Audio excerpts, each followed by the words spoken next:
Bien, continuamos entonces en este preforo de Derechos Humanos de la provincia de Buenos Aires, el eje número 1, políticas de memoria, verdad, justicia y garantía de no repetición, negacionismo y lawfare. Están con nosotros para disertar sobre este tema Julieta Calmels. Ella es psicóloga y militante. Actualmente es la subsecretaria de Salud Mental, Consumos Problemáticos y Violencias en el ámbito de la salud pública del Ministerio de Salud de la provincia de Buenos Aires. También está en esta mesa Carlos Rosansky, ex juez de la Cámara Federal, presidente de la Asociación de Altos Estudios en Violencias y Abusos Sexuales. Y también está en esta mesa Luis Alem, ex secretario de Protección de Derechos Humanos de la Nación y actual director de la Licenciatura en Justicia y Derechos Humanos de la Universidad Nacional de Lanús. Los dejamos con nuestro subsecretario de Derechos Humanos, Matías Facundo Moreno, como moderador de esta primera mesa. Bueno, gracias Cami, muchísimas gracias Carlos, Luis, Juli. La dinámica de la actividad, se nos fueron todo el horario como siempre suele ocurrir, va a ser una exposición de los y las panelistas de no más de 10 minutos y después abriremos el micrófono para algún tipo de pregunta o intervención que quieran hacer. Compartir brevemente con ustedes algunos números que tienen que ver con darle carnadura objetiva y cuantitativa a esto que hablamos mucho sobre en la mesa de apertura de este preforo y que justamente a partir del año 2004, a partir de la anulación de las leyes de obediencia de vida, punto final, y en función del tema que nos aboca en este panel, decir que desde el 2006 hay 3.631 personas investigadas por causas de crimen de lesa humanidad. Hay 1.088 personas condenadas por crímenes de lesa humanidad del año 2006. Hay 725 personas detenidas, 551 en arresto domiciliario, 113 en contexto de encierro y 61 bajo otras modalidades. Hay 1.514 personas investigadas que se encuentran libres. Hay 14 juicios orales que se desarrollan en la actualidad en todo el territorio nacional. Hay 4 juicios orales que se están desarrollando actualmente en la provincia de Buenos Aires. Las causas en la provincia de Buenos Aires son Hogar de Belén, Las Brigadas, La Huerta y Megacausa Zona 5. Esta última es de la zona de Bahía Blanca.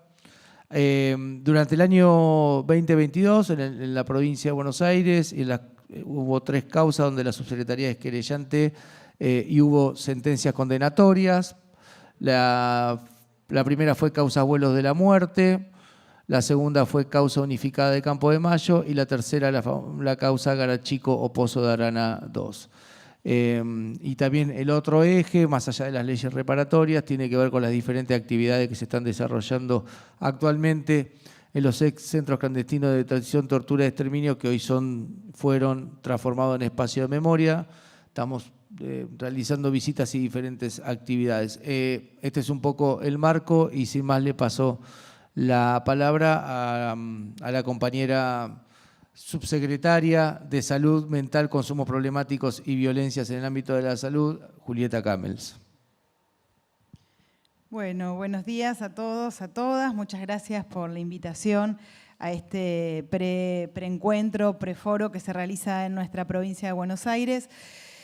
Estuve escuchando la mesa de apertura con intervenciones que dan mucho orgullo para quienes estamos en la función pública de nuestra provincia, escuchar ministros, secretarios, subsecretarios que producen con tanta naturalidad una articulación entre el campo de los derechos humanos y carteras que uno inicialmente no asociaría, ¿no? Cultura, ambiente, con el área de derechos humanos. Y me parece que escuchándolos, ¿no? Volvía al punto que Florencia también mencionaba, que Argentina, ¿no? Nuestro país, la larga lucha de los derechos humanos y las reformas que a través del Estado y los gobiernos de Néstor y Cristina pudieron y pudimos hacer como país en relación a la historia de la dictadura, transformaron a nuestro país en un país donde los derechos humanos forman parte de nuestra cultura, ¿no? Y de nuestra identidad. No solo es una política vinculada a las víctimas, no solo es una política de reposición de los valores de la ley vinculados a la no repetición en torno al terrorismo de Estado, sino que también han formado parte de una identidad y una idiosincrasia y una cultura que configura por lo menos en una parte muy importante de nuestro pueblo, y cuando los gobiernos populares asumen de nuestros gobiernos, que hacen que los derechos humanos formen naturalmente parte de nuestra identidad y de nuestros valores.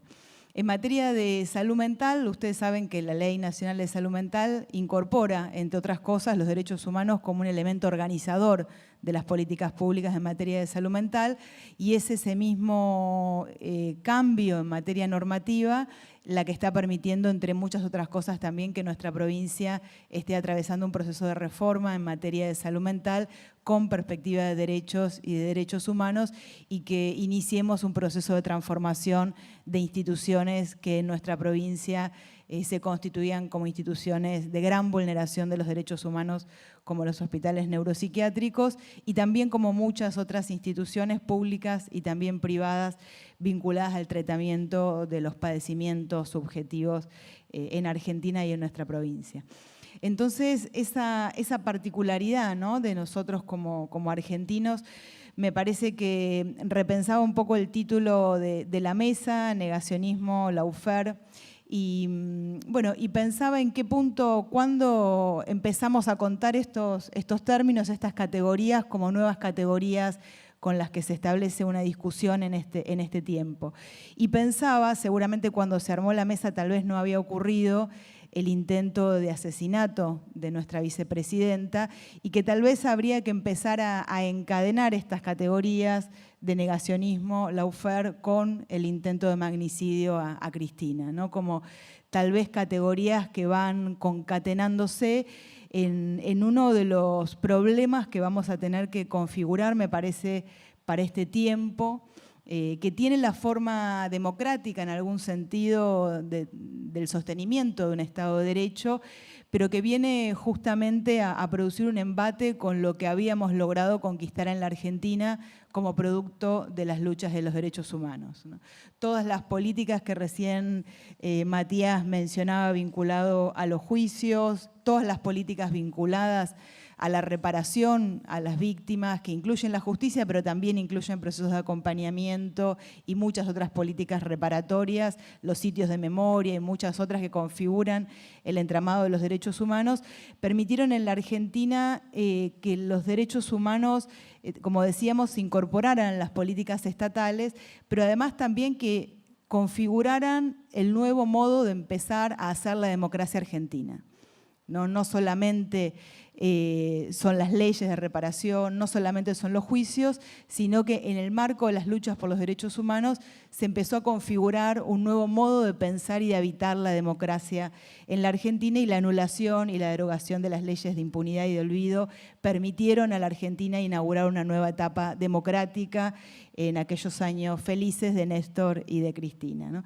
Pero también todos los juicios vinculados a los delitos de lesa humanidad permitieron poner de pie también a la justicia, ¿no? A la justicia como una institución, como uno de los poderes del Estado, que no solamente tenía la responsabilidad de reparar respecto de los delitos, sino que tenía la responsabilidad con el Estado democrático de volver a reposicionarse como uno de los poderes capaces en un Estado y en una sociedad de asumir ni más ni menos que una función reguladora de la ley. Para aquellos que trabajamos dentro del campo de la salud mental, sabemos que la ley jurídica que tiene su alcance respecto de normas, sanciones y un conjunto de procedimientos, también tiene una vinculación, a veces directa y a veces no, con un concepto de ley mucho más profundo, que no solo se ciñe a las leyes escritas y que tiene que ver con la ley simbólica como una ley capaz de producir una regulación en los intercambios y en lo que es posible y no posible en el mundo social. Todo el trabajo de memoria y verdad y justicia apoyado sobre los juicios y sostenido desde el Estado sostenido por una política estatal, sostenida por un discurso estatal, por ese discurso de Néstor, donde asume la función del Estado, ¿no? Cuando pide disculpas en nombre del Estado argentino, no solo se posiciona como un presidente, sino se posiciona como aquel responsable del Estado argentino, es decir, asume incluso las deudas de las que él no era responsable en términos personales. Esos procesos de memoria, verdad y justicia que se impulsan con los juicios y que se asumen desde el Estado y por supuesto por la lucha de los organismos, permitieron para determinado momento de la historia argentina volver a posicionar a la justicia tal vez con un horizonte más cercano a una de las funciones de esos poderes del Estado, de los tres poderes del Estado. Con un montón de deudas que siempre discutimos vinculadas a su rol sobre los delitos económicos, vinculados a las deudas con otras víctimas como los niños víctimas de abuso sexual, las mujeres víctimas de las violencias. Es decir, había una agenda todavía muy importante de caminar en términos de la justicia, pero la vinculación con la historia de la dictadura y con el rol de esa justicia en el marco democrático, todos los juicios y la lucha que, como decía Julio Alac, impulsó el pueblo para que esa justicia se ponga de pie, permitió en determinado momento de la historia volver a pensar que Argentina podía tener un poder judicial que esté un poco más cercano a las deudas y a las necesidades de nuestro pueblo. El negacionismo, que surge, uno podría definir más concretamente desde el propio Estado en el periodo del macrismo, comienza a negar lo que era la conquista histórica tal vez más importante de nuestra democracia, que era la lucha de los derechos humanos y la verdad histórica que se instauraba a través de esa lucha en la Argentina. Es muy curioso volver a repasar a veces los términos con los que se produce el negacionismo, que no tiene nada que ver con lo que algunos estudiamos sobre la negación en Freud y los procesos psíquicos, sino que más bien es justamente una desmentida de una realidad que se conoce, ¿no? El negacionismo, y que además de la discusión sobre los 30.000 y además de muchos otros procesos, empieza también a instaurar esta idea del curro de los derechos humanos, esta idea tan curiosa que la derecha utiliza en su forma de proyección, ¿no? de poner en el campo nacional y popular justamente lo que identifican las derechas, que son las políticas de extracción, de robo, de saqueo, de curro de nuestras derechas en relación a nuestro pueblo. Y el negacionismo empieza a establecer una discusión que tiene su tope también social y su respuesta social en la reacción ante el 2x1, y que después empezamos a ver en Latinoamérica y en Argentina, y en este momento de la Argentina, como en ningún otro momento, el lawfare tal vez como su modo institucional de avance de las políticas del negacionismo en la Argentina, pero que a la vez se constituyen como una herramienta de ataque hacia los gobiernos populares en Latinoamérica y particularmente en la Argentina en lo que hace a los juicios contra muchos compañeros y compañeras, algunos altos funcionarios de nuestro Estado argentino y de nuestros gobiernos, y actualmente con la vicepresidenta, que hoy seguramente muchos hayan escuchado el discurso de Cristina. Y esto me parece que es muy importante poder dimensionarlo, no solo en lo que hace a la afectación directa del cuerpo, de las libertades, de la dignidad y los derechos de muchos referentes políticos de la Argentina, sino también a lo que esa política de utilización del Poder Judicial hace a la pérdida de legitimidad de uno de los tres poderes del Estado argentino, ¿no? Y me parece que esta situación que estamos viviendo de utilización del Poder Judicial junto con el mediático y los poderes económicos, pero el lawfare como herramienta, pone en cuestión el valor y la implementación y la seguridad sobre la ley jurídica en la Argentina, ¿no? Y esto tiene implicancias que me parece el Estado de Derecho y las luchas por los derechos humanos en esta etapa de la democracia vamos a tener que resituar tal vez como una de las batallas más importantes que tengamos que dar, porque justamente ese modo de atacar a las democracias, a los líderes populares, aquellos que vienen a garantizar y restituir derechos, está siendo puesto en juego a través del negacionismo en su primera versión, tal vez más de disputa de sentido, y el lawfare como la herramienta latinoamericana de ataque, límite y Hoy dijo, no sé si la escucharon a Cristina, esto no es un juicio, sino un pelotón de fusilamiento, ¿no? Y me parece que esas palabras que ella dijo hay que tomarlas como metáfora, pero hay que tomarlas como un hecho que está aconteciendo en la Argentina, porque como también dijo Cristina, y por eso yo decía, tal vez haya que concatenar negacionismo, lawfare, con el intento de magnicidio que hubo contra ella. Por eso me parece que los derechos humanos en esta etapa de nuestra historia son una herramienta que constituye nuestro pueblo, que repara respecto de un pasado reciente, pero que también tiene que ser el ordenador que nos organice en la lucha hacia adelante en una Argentina cuya democracia está siendo puesta en juego, ¿no? Bueno, muchas gracias.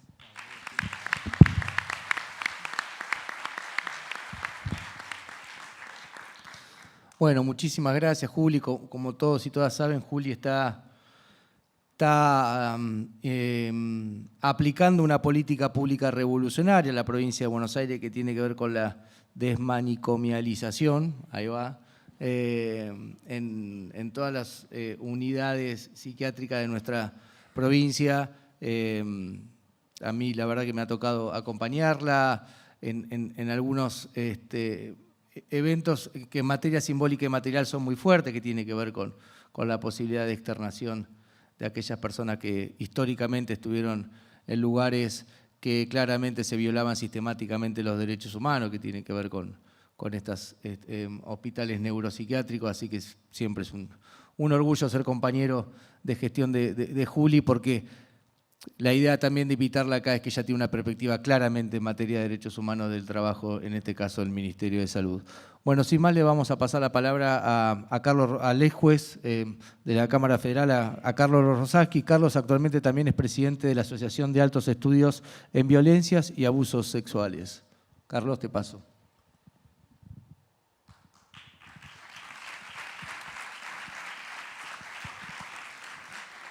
Gracias, Gitano. Gracias por el espacio y por la organización. Placer enorme participar del espacio acompañado con gente que quiero y respeto y admiro tanto como el Gitano, Julieta querida y Luis queridísimo. Todos queridos. Y yo había traído un pendrive para pasar, pero no con palabras, sino con fotos. Como no hubo tiempo, porque se sucedió todo muy rápido, las cuento, las fotos, porque primero que todos la conocen, pero va a ser fotos relatadas, es decir, se suponía que era el fondo de lo que yo iba a decir. Como son intervenciones muy cortas, voy a tratar de hablar medio rápido y de relatar las fotos. Entonces, en esta primera etapa de 2-3 minutos, las fotos de fondo serían la de Videla con Martínez de Oz, sonriéndose, están en internet, las conocen desgraciadamente, de memoria. Y la segunda foto es de las madres en la plaza atropelladas por los caballos, también foto muy conocida. Así que hagan de cuenta que están acá atrás y las asociamos con lo que yo quiero plantear, que se vincula directamente con lo dicho en la presentación anterior y en lo que decía Juli recién, y especialmente algo que decía Julia Lack sobre el enemigo. Me parece que es un buen tema para dejar planteado, es decir, la necesidad como requisito para la vigencia plena de los derechos humanos de identificar adecuadamente al enemigo, de identificarlo, de poder nombrarlo, de poder usar las palabras adecuadas para nombrarlo. Yo quiero dejar planteado eso. Y en ese sentido, un primer concepto que es que la Argentina está atravesada por una organización criminal,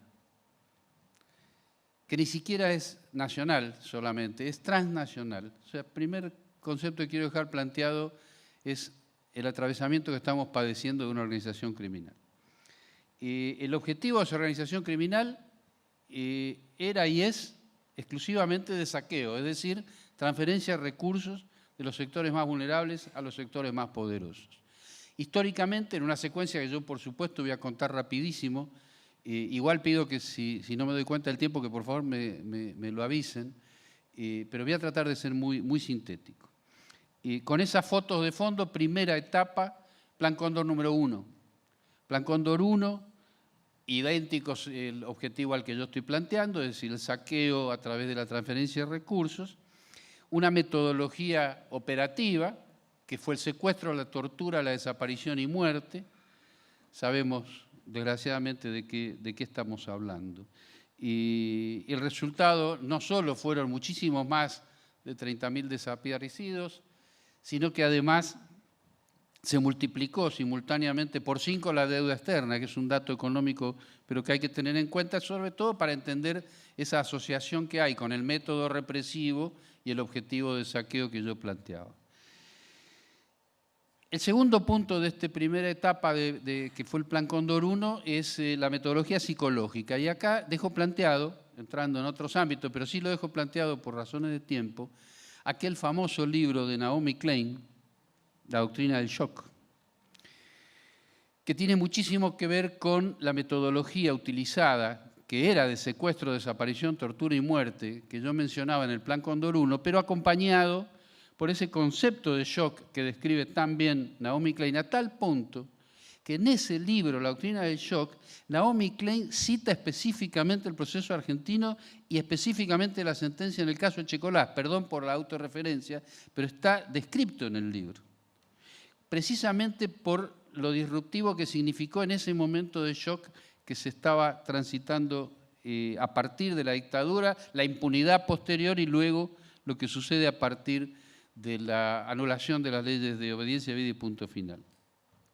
Cambiamos las diapositivas, 2 fotos, una de Macri bailando en la Casa Rosada, ¿se acuerdan? En el balcón, su esposa al lado, él con la banda y el bastón, una imagen triste, tristísima, que la tenemos de fondo, es decir, Macri bailando en el balcón, y luego la segunda foto que yo tenía preparada era Macri sonriéndose sensualmente con Christine Lagarde, ¿no? Con ese enamoramiento perverso que todos conocemos. También era la otra foto con la cual yo iba a ilustrar estos segundos 3 minutos, que tienen que ver con el Plan Cóndor 2.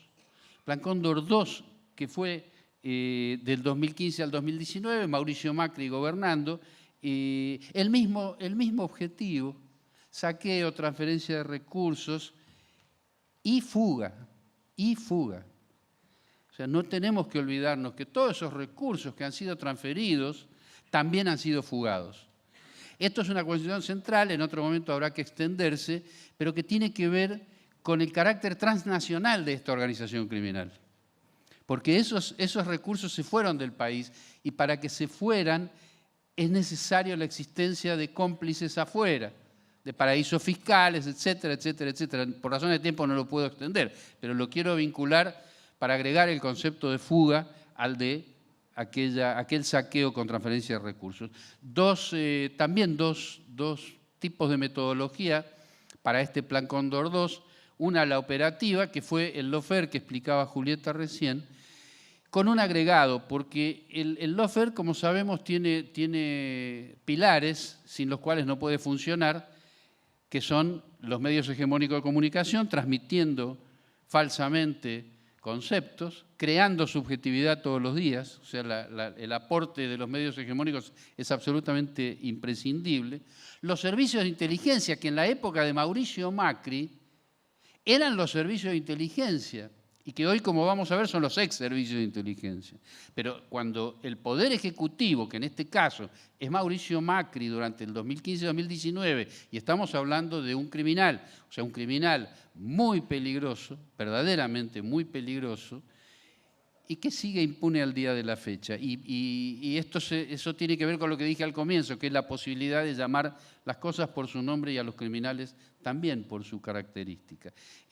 Aclaro entonces que el lawfare en la época de Mauricio Macri contaba con uno de los pilares más importantes, que es el propio Poder Ejecutivo como cómplice, como director de toda esta orquesta, que es una enorme diferencia con lo que estamos atravesando hoy, que tenemos un lawfare violentísimo, pero que afortunadamente no tiene ni por las tapas el parecido con el Poder Ejecutivo, que está en una posición completamente distinta, aunque no ha logrado hasta el día de hoy enfrentar adecuadamente ese lawfare al cual nos estamos refiriendo. La metodología entonces operativa es exactamente igual, Lofer pero con el presidente a la cabeza, y la metodología psicológica que tuvo que ver durante el gobierno de Mauricio Macri y comenzado previo a ese gobierno con la manipulación, una manipulación muy importante que muchos de ustedes recordarán que se ha contratado a Cambridge Analytica, una empresa inglesa que se dedicaba, porque fue disuelta, a la manipulación precisamente porque Mauricio Macri, para ganar y saquear, no necesitaba el 50% de votos manipulados, necesitaba un 1 o 2%, que es lo que terminó obteniendo para marcar esa diferencia y ganar. Por lo tanto, no hay que confundirse. Cuando hablamos de manipulación en este aspecto, no estamos hablando de que con una empresa inglesa se logre la voluntad de un 50% de la ciudadanía. No hace falta. Con el 2 o 3% se logró en Estados Unidos contra Hillary Clinton, la misma empresa,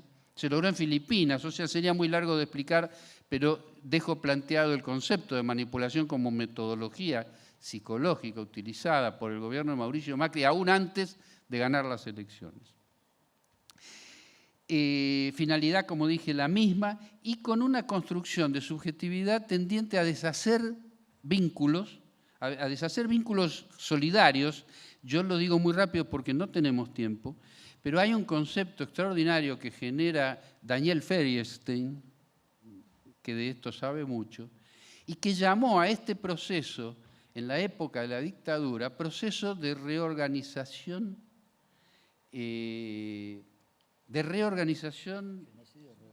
genocidio reorganizacional, exactamente, esas son las palabras, las puso Daniel precisamente en relación, primero a lo que estaba sucediendo y a lo que había sucedido en el juicio donde se menciona en la sentencia de Chicolás el concepto de genocidio. Y él agrega, profundiza y desarrolla un concepto que es el de genocidio reorganizacional. Por eso se llamó proceso de reorganización nacional. Nos querían reorganizar en ese sentido.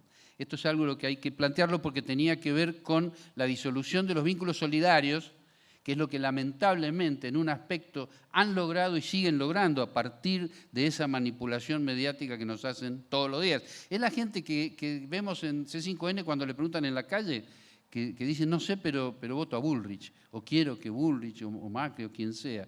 Hay una razón muy profunda que no es del área del derecho, sí del de Julieta, pero que tenemos que prestarle mucha atención. Y en esa época también, y termino en los segundos 3 minutos, me avisan si estoy demasiado avanzado en el tiempo, que tiene que ver con el endurecimiento de los discursos. El gobierno de Mauricio Macri cada vez fue endureciendo más esos discursos. Hay conceptos explícitos de esa época, no de ahora, de ese momento. Durán Barba, que venía diciendo y dijo expresamente Hitler era un tipo espectacular. Concepto que en otro contexto le hubiera costado que no podía pisar más la República Argentina. Llamar a Hitler un tipo espectacular, esas fueron las palabras que usó. Javier González Fraga, funcionario, por supuesto, de Mauricio Macri, al servicio siempre de lo peor, y diciendo en un encuentro filmado, grabado, lo pueden encontrar ustedes en internet, diciendo que una nena embarazada de una villa está más para la bailanta que para amamantar. Estas son palabras de un funcionario de Mauricio Macri, criminal también como él, de lo peor que tiene nuestra sociedad, pero que está impune al día de la fecha. Yo lo quiero remarcar porque decir ese tipo de cosas no tiene costo en la Argentina. Esto es un tema muy importante, muy central, que no lo estamos enfocando, a mi entender, adecuadamente. No por lo menos con la energía que necesitaría ser trabajado un tema como este.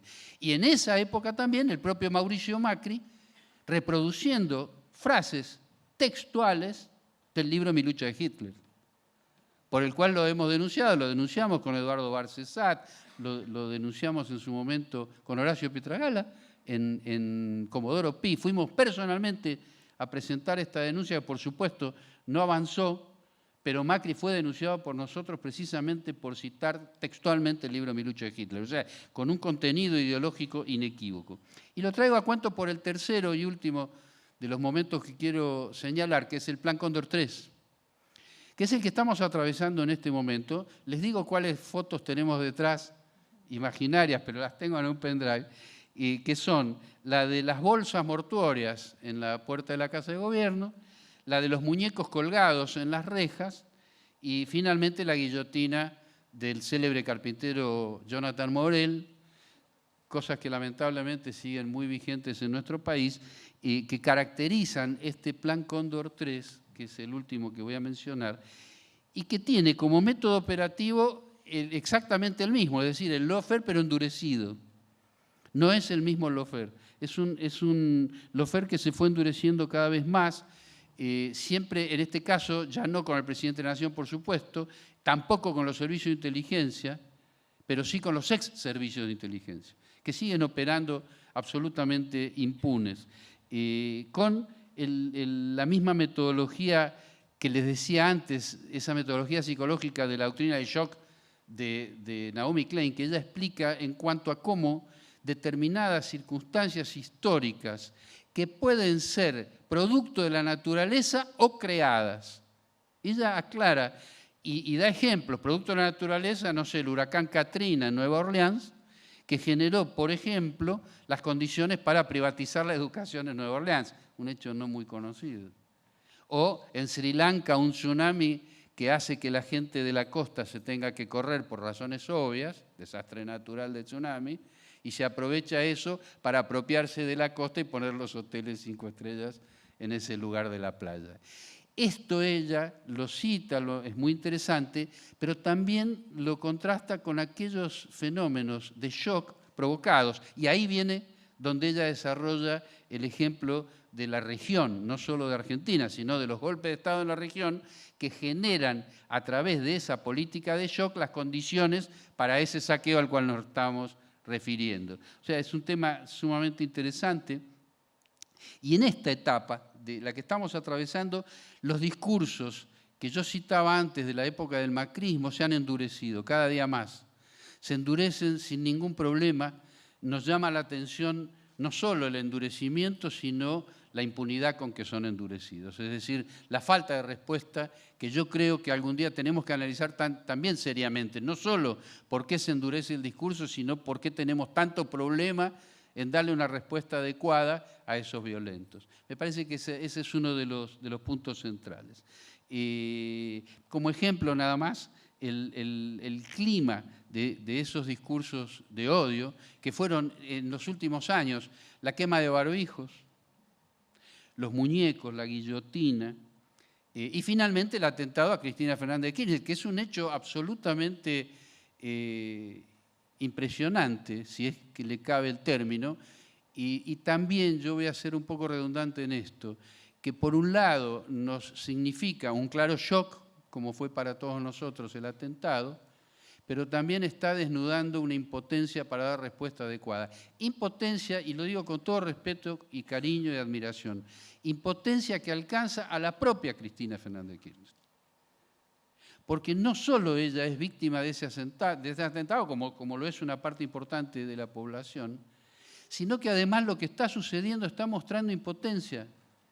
Por eso lo digo con todo respeto y cariño, es la impotencia por dar respuesta a jueces que están actuando mal. Y estamos hablando del juicio al cual se refería Julieta respecto de las palabras de Cristina de hoy, las últimas palabras en ese juicio, que son ficciones de justicia, no es verdad. No solo no es verdad lo que le están imputando, no es verdad todo, es una escenografía. Y seguimos manteniendo ese nivel de escenografía, que es peligrosísima para un país. Es peligrosísimo que ya sepamos que ella está condenada, porque no estamos trabajando en respuestas adecuadas que ya deberían haber comenzado a darse. No resignarnos ante un eventual fallo, sino pensar seriamente qué costo tiene, no solo, por supuesto, para quien es perseguido, como es el caso de Cristina y su familia, sino para toda la sociedad. El camino, porque es muy deprimente todo lo que expliqué, pero esa es la parte vacía del vaso. Por supuesto que hay una parte llena del vaso, que es la que se habló hoy, que es la lucha por la vigencia de los derechos humanos, que es extraordinaria en nuestro país y que es modelo en la región y que es muy interesante. Yo estuve hace unos años en Bangladesh con Daniel Feyerstein, justamente, fuimos invitados por la Corte Suprema y ahí pudimos ver y escuchar que en la Facultad de Derecho de Bangladesh se estudia con las sentencias argentinas comenzando por la sentencia de Checolá, lo cual fue extraordinario para nosotros enterarnos de eso, pero nos explica también un poco por qué también les gusta Argentina en el fútbol a la gente de Bangladesh, país que, aclaro, padeció un genocidio de parte de Pakistán y que eso motivó, entre otras cosas, que sea también uno de los pocos países del mundo, junto con Argentina, que juzga el genocidio, en este caso, la Corte Suprema de Pakistán. Y termino. Argentina está atravesada por una organización criminal que es transnacional y que es importante empezar a plantear el tema porque de ese concepto, si lo aceptamos y lo analizamos, vamos a poder llegar a la conclusión de que necesitamos aplicar una legislación que hasta ahora no se está aplicando, que es una convención que Argentina firmó, que es del año 2000, que se llama Convención de Palermo, que está dedicada y creada para luchar contra organizaciones criminales transnacionales como las que estamos padeciendo en la República Argentina. Y esa convención, que ni siquiera es mencionada en las estrategias para enfrentar a estos criminales, nos ayudaría en muchos sentidos porque, como toda convención internacional, prevé mecanismos muy interesantes para enfrentar mejor el fenómeno, desde la recuperación de los dineros fugados hasta cooperación internacional para investigar. Solo lo dejo planteado por cuestiones de tiempo. Creo que en última instancia este magnífico foro que se está gestando, entre otras cosas, tiene la ventaja de que permite que sean escuchadas muchas voces y con esa suma de voces seguramente se le achiquen los espacios a los violentos, que es lo que más rápido necesitamos lograr en la Argentina, achicarle los espacios a los violentos. Muchísimas gracias.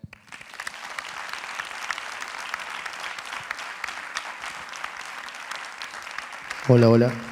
Bueno, muchísimas gracias, Carlos. Y para finalizar, le pasamos la palabra a Luis Alem, quien fue subsecretario de Protección de Derechos Humanos de la Secretaría de Derechos Humanos de la Nación y actualmente es el director de la licenciatura en Justicia y Derechos Humanos de la Universidad Nacional de Lanús. Bueno, gracias Matías y gracias a los organizadores. Yo voy a hablar de una cosa que a lo mejor no estamos todos de acuerdo, ¿no? Porque he escuchado y vengo escuchando todos estos días mucho que se habla acerca de los 40 años de democracia. Yo voy a hablar de que en este país hace 40 años, o va a ser 40 años, que tenemos gobiernos electos por el voto popular y que gozamos de un sistema de estabilidad institucional. Pero no me resigno a decir que hubo en todos esos años gobiernos democráticos. Estoy absolutamente seguro que hubo gobiernos que no lo fueron. Tal vez el periodo de democracia o más cercano a la construcción de una democracia real, de una democracia no formal, sino una democracia profunda, fue el que se vivió entre 2003 y 2015. En ese periodo estuvo caracterizado por una decisión, la decisión política que tomó Néstor Carlos Kirchner, de poner a los derechos humanos como el centro de acción de su gobierno y de reconocerse como hijo de las madres de Plaza de Mayo. Esto significaba un camino de recuperación del sentido ético del Estado, el único sentido que le da razón a la existencia del Estado. Un Estado vaciado de ética no es otra cosa que una herramienta al servicio de los poderes dominantes. Entonces hubo que construir, porque no había habido hasta entonces, una política pública en materia de derechos humanos, una política pública que excedía con mucho lo que tal vez fue el aspecto más conocido, más notorio, que fue el proceso o la reactivación del proceso de memoria, verdad y justicia. Pero la política pública de derechos humanos abarcó mucho más que eso, abarcó la ley de protección integral de los derechos de niños, niñas y adolescentes, abarcó la ley de migraciones, la ley de matrimonio igualitario, la ley de identidad de género, la ley de salud mental y muchas otras que sería muy extenso de mencionar. Ahora, ¿por qué era importante llevar adelante un proceso de construcción de políticas públicas y en el caso que nos ocupa, en el proceso de memoria, verdad y justicia? Néstor le encomendó esa tarea, como lo señaló en su exposición Agustín Di Tofino, a quien fue el arquitecto de las políticas de derechos humanos, Eduardo Luis Duhalde.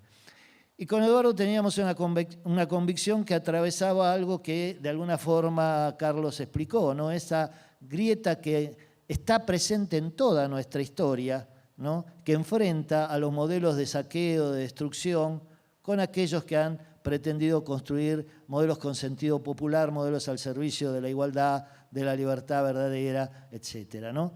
Y algo que también dijo Julio Alac, ¿no? Aquella política de impunidad, nadie investigó la muerte de Mariano Moreno en alta mar, nadie juzgó a los criminales de Dorrego, nadie juzgó a los asesinos del Chacho Peñalosa, a los que nos llevaron a la infame guerra de la Triple Alianza contra el Paraguay, nadie juzgó lo que Daniel Feinstein acertadamente señala como un genocidio constituyente, que fue la mal llamada conquista del desierto, nadie juzgó los asesinatos de la Patagonia trágica, y podríamos seguir enumerando. Entonces, había que construir una política que tuviera un eje en el fin de la impunidad, porque estábamos convencidos que sobre la impunidad no se construye democracia, que es imposible construirla. Y hubo resistencias, Carlos lo sabe muy bien, porque él formaba parte de aquellos que, por el contrario, colaboraban, pero dentro del Poder Judicial hubo enormes resistencias a la puesta en marcha de este proceso. Resistencias que pudieron ser vencidas porque detrás de esa decisión política que había tomado Néstor Carlos Kirchner estaba toda una historia de lucha de los organismos de derechos humanos, de los organismos de la sociedad civil, que habían sido los que mantuvieron viva la llama de la memoria, incluso cuando otros llamaban a construir el olvido. Nosotros tuvimos siempre bien en claro que no olvidamos, no perdonamos y no nos reconciliamos con aquellos con los que nunca estuvimos conciliados. Porque reconciliarse implica que hubo una conciliación previa y nosotros nunca estuvimos conciliados con aquellos que trabajaron para el saqueo, para la miseria, para la explotación. Entonces, construir esa política era contribuir a las luchas democráticas, era dotar un sentido a la acción de gobierno también. Y era tal vez lo que más se observaba. Esa resistencia del Poder Judicial, yo no hablo de la justicia porque la justicia es un valor. Y acá los tribunales se han apropiado de eso y dicen, somos la justicia. No, son el Poder Judicial, que debería administrar justicia. Y que en algunos casos, como cuando Carlos presidía el Tribunal Oral de La Plata, hace justicia, pero muchos otros no, y lo estamos viendo casi cotidianamente, ¿no? Entonces, el Poder Judicial, por ejemplo, cito un solo ejemplo, el presidente de la Cámara de Casación en el año 2003 era Alfredo Bisordi, que se fue después de que tuvo innumerables denuncias y pedidos de juicio político, y al día siguiente de renunciar a la Cámara de Casación asumió como abogado defensor de Luis Abelardo Patti, cosa que creo que me exime de mayores comentarios. Tal vez la deuda mayor que tuvo ese proceso del 2003 al 2015 fue no haber podido hacer una transformación profunda de lo que es el Poder Judicial como uno de los poderes del Estado. Porque el Poder Judicial es uno de los poderes del Estado, aunque escuchemos jueces que dicen el Estado que se haga cargo como si ellos fueran, no sé, de otro planeta o de otra cosa. En realidad están diciendo la verdad, porque esos jueces no trabajan para el Estado, sino que trabajan para los poderes fácticos, para los poderes económicos, que también, como señaló Carlos, no son solamente de nuestro país, sino que lo exceden con mucho. Y alguna vez tenemos que decir seriamente, el Plan Cóndor no fue un invento de las dictaduras del Cono Sur, fue la estrategia que Estados Unidos puso en marcha en las décadas de 60 y 70 para reprimir los movimientos populares en América Latina. Ahora esa estrategia tendrá otras características, tendrá la utilización de los poderes judiciales en toda la región, como ocurrió con Lula da Silva en Brasil, con Rafael Correa en Ecuador. Celebremos que hoy Jorge Glass, el vicepresidente de Ecuador, está por lo menos en un sistema de libertad, aunque sea vigilada, que va demostrando cómo las mentiras al fin se caen, ¿no? Y cómo lo sufre Cristina Fernández de Kirchner y todos los demás compañeros que están procesados o que están condenados. No olvidemos, por ejemplo, el caso de Milagro Sala en nuestro país. Entonces, la cuestión que en aquel momento se buscó construir un Estado democrático de derecho, porque el derecho es un producto que puede servir para disciplinar a la sociedad a través de normas jurídicas que se imponen, o puede servir para la construcción de nuevos horizontes y de nuevas posibilidades, ¿no? Entonces, esa disyuntiva que seguimos atravesando y que sigue presente hoy y que está cada día más presente cuando enfrentamos procesos electorales en los cuales claramente se muestra una decisión de volver a los peores días y a lo más oscuro. por otros caminos, pero volver a esos periodos, como ocurrió entre el 2015 y el 2019, con el gobierno criminal de Mauricio Macri, Patricia Bullrich y otros que todavía no han sido convocados a hacerse cargo de sus responsabilidades, ¿no? Porque el Poder Judicial en esos casos no hace justicia. Fíjense ustedes en la investigación, entre comillas, del atentado a Cristina Fernández de Kirchner. Cuando alguien viene y dice, yo escuché a un diputado decir tal cosa, no se investiga a ese diputado, se investiga al que dice que lo escuchó y se lo acusa de falso testimonio. Eso es lo que hace nuestro Poder Judicial. Por eso tal vez este foro sirva para, a partir de la idea del derecho de acceso a la justicia en su plena forma, construir una alternativa que nos saque de este Poder Judicial, que nos saque de este lugar en el cual aquellos que deben ser los garantes de nuestros derechos se transforman en los opresores de los mismos. Y quiero cerrar recordando lo que fue el último llamamiento que hizo Eve Bonafini en la última marcha en la que participó, la marcha del 10 de noviembre, donde su último llamamiento fue a movilizarnos y a combatir para cambiar este Poder Judicial y para echar esta Corte Suprema de Justicia. Gracias, compañeros.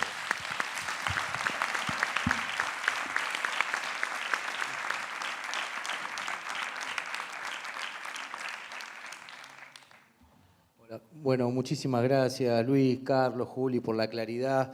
Estamos bueno, ahí está ya Tamara, junto con las compañeras y compañeros que van a plantear el eje temático ambiente y desarrollo sostenible, pronto a venir a la mesa. Recuerden que estas son temáticas que van a estar y que están planteadas para el foro que se va a realizar el año que viene. Nosotros brevemente hicimos una selección de algunos temas que particularmente nos interesan en la provincia de Buenos Aires, pero están planteados los desafíos como para presentar producciones en lo que va a ser el Foro Mundial de Derechos Humanos del año que viene. Bueno, no sé si algún compañero o compañera, lo que le pido, brevedad, porque tenemos la mesa, quiere hacer algún tipo de comentario o pregunta a los panelistas. Yo aprovecho para agradecerles fuertemente las intervenciones, me parece que ha quedado plasmado. También agradecerle al personal técnico, a los trabajadores del teatro, porque en su momento para llevar a cabo esto son la piedra fundamental para llevar a cabo cualquier tipo de actividad. Bueno, no sé si hay algún comentario, si no, despedimos a los panelistas. Queda planteada esta temática que está, vuelvo a repetir, dentro de los temas que se plantean para el foro, como así también le damos la bienvenida a las compañeras y compañeros de la próxima mesa, que es Ambiente y Desarrollo Sostenible, que también es un eje que va a estar planteado para el foro. Muchas gracias a todos y a todas.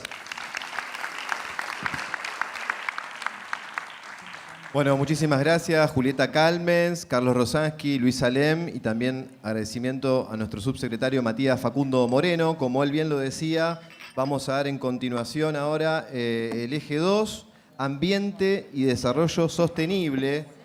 Va a estar moderado por Tamara Balsteiro. Ella es subsecretaria de Política Ambiental del Ministerio de Ambiente de la provincia de Buenos Aires. Y el panel va a estar compuesto por Juliana Pécora, directora de Gobernanza Ambiental y Participación Pública. También va a estar Silvia Révora, ex subsecretaria de Planificación y Política Ambiental de la Nación. Ella trabaja en la Subsecretaría de Planificación y Política Ambiental de la Nación y en la Secretaría de Ambiente y Desarrollo Sustentable de la Nación. Y por último, en este segundo eje va a estar Quita Gorbán, honoris causa de la Universidad Nacional de Buenos Aires, de la Universidad Nacional de Rosario y experta en soberanía alimentaria.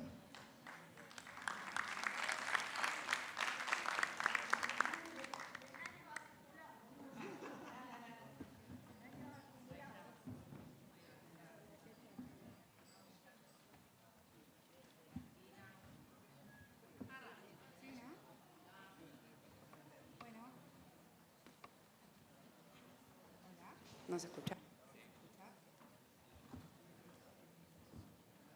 Hola. Ahora sí. ¿Qué tal? Bueno, vamos esperando, igual que hay algunas personas acomodándose todavía. Qué panelazo que tenemos hoy, todo de mujeres, decíamos recién. La verdad que es un orgullo poder estar hoy acá, en este preforo por los derechos humanos, camino al tercer foro mundial de derechos humanos, que para nosotros, como bien decían en el acto de presentación y en la charla que nos antecedió, somos una referencia, ¿no?, en materia de derechos humanos, y estaba planteado esto, bueno, cuál era el vínculo entre ambiente y derechos humanos, y para nosotras que nos planteamos desde el ambientalismo popular hay un profundo vínculo, ¿no? Y tenemos mucho para decir, y por eso, aprovechando que estamos como un poco cortos de tiempo, ya voy a dar inicio y bienvenida y agradecerles también por haber venido a Quita, a Silvia, a Tamara, bueno, subsecretaria de la dirección a la cual yo pertenezco, de Gobernanza Ambiental y Participación Pública, en el primer Ministerio de Ambiente de la provincia de Buenos Aires, que también es un orgullo, y fue una decisión política de nuestro gobernador Axel Kicillof y de Daniela Vilar también, que podamos estar hoy acá. Así que, bueno, sin mucho más, la verdad que tengo ganas de escucharlas, y le vamos a dar la palabra a Silvia Révora, que, como bien decían el locutor, es ex subsecretaria de Planificación y Política Ambiental de la Nación en el gobierno de Cristina, así que también es un orgullo y es una referencia para nosotras en el camino que estamos trazando desde el ambientalismo popular en el Ministerio. Así que muchas gracias. Bueno, buenas tardes a todos y a todas. Muchísimas gracias por la invitación, a las compañeras.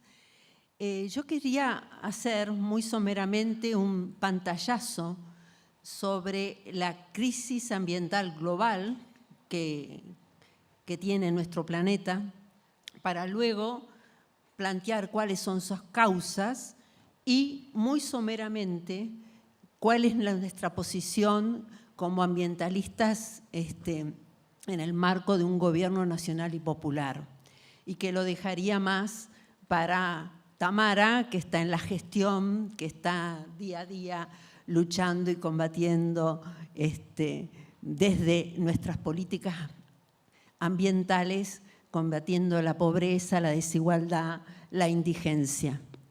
Y aquí un prócer que tenemos acá al lado y que nos va a dar también una visión de qué es el ambiente, qué es un todo, porque nosotros a veces con esa mentalidad cartesiana dividimos los temas, ¿no es cierto?, en compartimentos estancos, y es así, la realidad es un todo y muy complejo.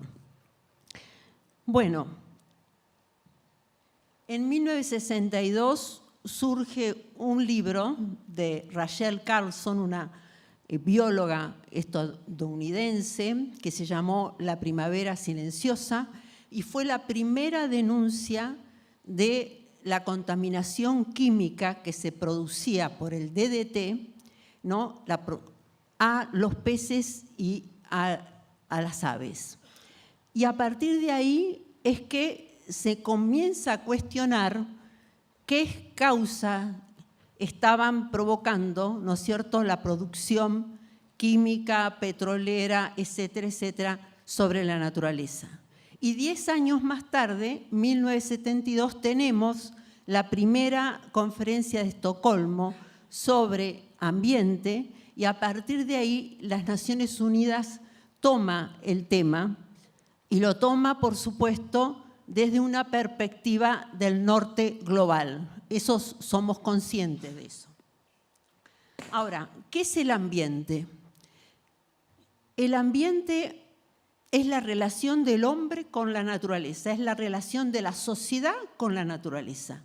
Es como el hombre ha construido la sociedad, ¿no es cierto?, y cómo el hombre visualiza y se relaciona con la naturaleza.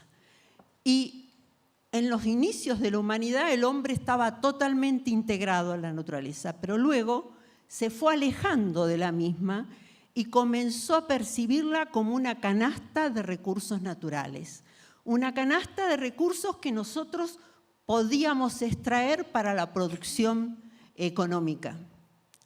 ¿Y qué es lo que sucede? Es que esa canasta de recursos, que nosotros ya no queremos hablar de recursos naturales porque está visualizado esa metodología de extracción, sino de bienes naturales comunes, no tenía en cuenta, o no tiene en cuenta, porque seguimos con esa visión, que los bienes naturales comunes son finitos y se actúa como si los bienes naturales comunes fueran infinitos. Y ahí viene la primera gran contradicción y la primera causa, ¿no es cierto?, de la crisis ambiental que estamos viviendo. Y el Foro de Naciones Unidas sobre Biodiversidad y Servicios Ecosistemas es muy claro, plantean la naturaleza es lo que nos sustenta la vida, ¿no es cierto? Es insustituible e irreemplazable. No hay existencia humana sin el soporte de la naturaleza. Y los científicos del IPCC, que son los científicos que asesoran a la Convención de Cambio Climático, nos acaban de dar algunos criterios, unos datos de cómo el accionar del hombre a nivel planetario está socavando, ¿no es cierto?, su seguridad, su bioseguridad. El aumento de los gases de efecto invernadero en este momento son los mayores de hace 2 millones de años.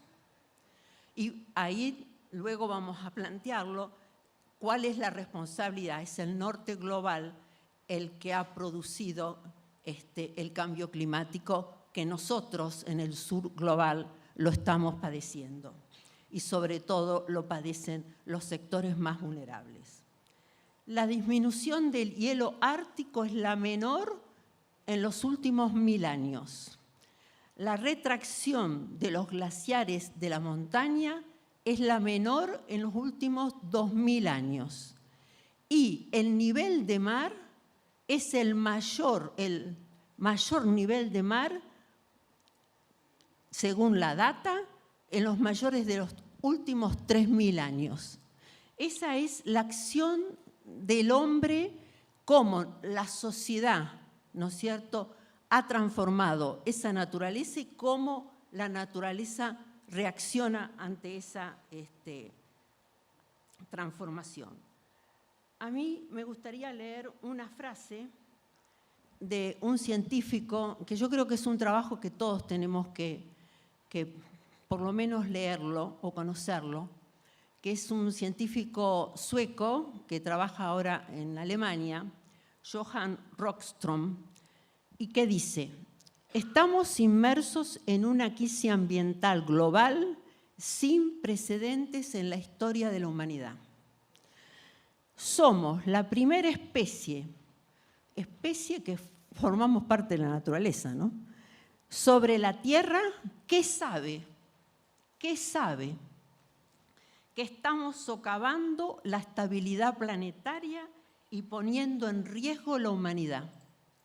Y agregó, en los últimos 50 años, 1970 hasta ahora, yo vivía, era ya grande en 1970 hasta ahora, hemos logrado desestabilizar lo que durante 10.000 años permaneció estable.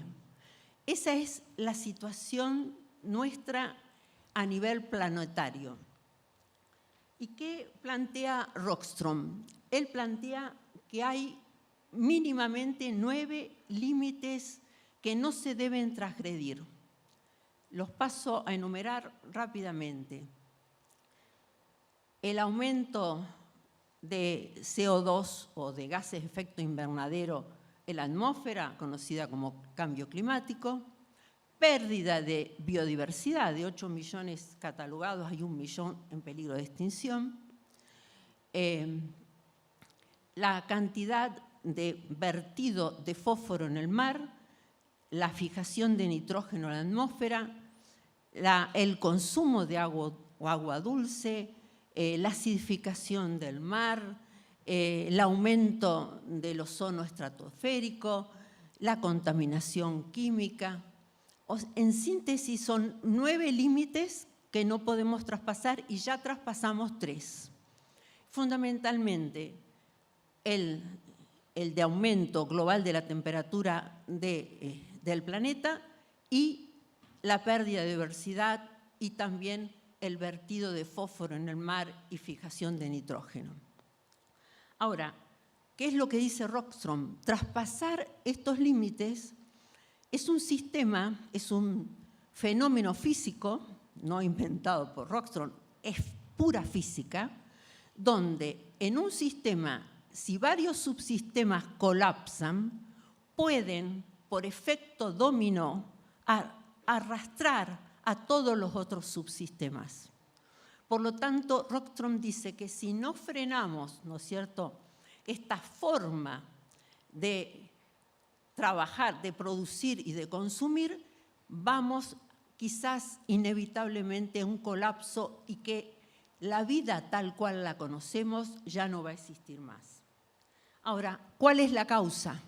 Y acá ya se ha planteado. La causa es que hay un modelo hegemónico de producción y consumo a nivel global que no respeta estos límites biofísicos del planeta y que la sustenta un poder económico y financiero cada vez más concentrado, como bien dijo el ministro Alac hoy, más concentrado y que sumamente injusto. Y ahí está la problemática de las desigualdades. Hay un estudio de un comité, yo conozco, he leído a Thomas Piketty, es un francés que trabaja hace años ya y ha sacado varios libros sobre las desigualdades a través de los siglos. Y Thomas Piketty parece que ha formado con otros académicos americanos y europeos, donde analizaron la Big Data y fíjense la conclusión. El 50% de la población más pobre del planeta posee el 2% de la riqueza mundial y el 10% de la población más rica, realmente el poder real, posee el 76% de la riqueza total del planeta. Es tan impresionante el nivel de desigualdad que precisamente nosotros desde el sur global, como bien dijo Dani, nos planteamos trabajar en el tema ambiental fundamentalmente, y lo hicimos durante la época de Cristina, poniendo un gran eje: combatir la pobreza y la desigualdad. No hay un ambiente sano, ¿no es cierto?, sin derechos humanos, y no hay un ambiente sano si la población no tiene un mínimo de necesidades satisfechas para hacer una vida digna y tener un buen vivir. Por eso el desafío es enorme, es un desafío ambiental y de derechos humanos que yo creo que tenemos que militarlo en la provincia, en el país, con todos los actores sociales, económicos, políticos, porque realmente está en juego la felicidad de nuestro pueblo. Nada más. Gracias.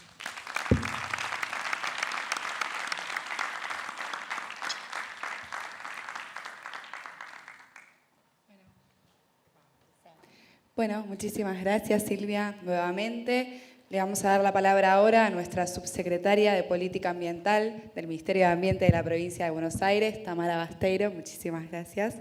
Gracias, Juli. Bueno, ¿cómo andan? ¿Todo bien? Es un día muy emocionante, primero por esta impresionante mesa con estas dos mujeres, grandes compañeras y guías para mí en este camino que vamos transitando.